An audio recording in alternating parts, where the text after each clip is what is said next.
So as you probably figured out from the title, today was not a good day. I snapped the headstock on my Gibson Les Paul Deluxe. It was in its case, it was leaning up against the couch, and it fell flat on its face, and when I opened up the case, it was broken.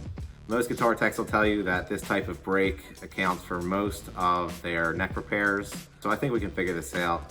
But I thought I would take this opportunity to talk about why this happens, because I'm sure that this is something that many of you have experienced, if not are experiencing right now.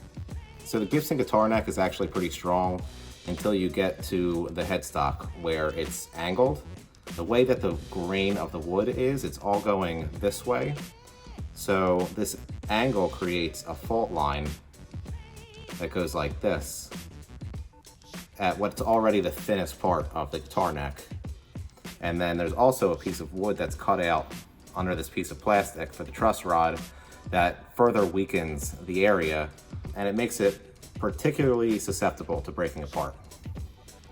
So I've always been a Gibson guy. I love Gibson guitars, but I can't deny that this is a design flaw. With that said, I think the juice is worth a squeeze. Again, I love Gibson, I love the way that they sound, and there's really not much that you can do to prevent this, except for be really careful.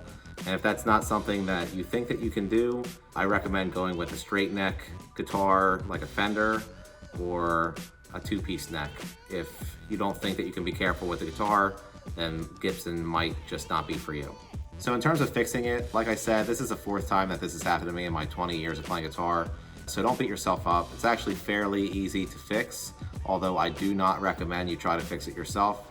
Take it to a guitar tech who's experienced fixing this type of break.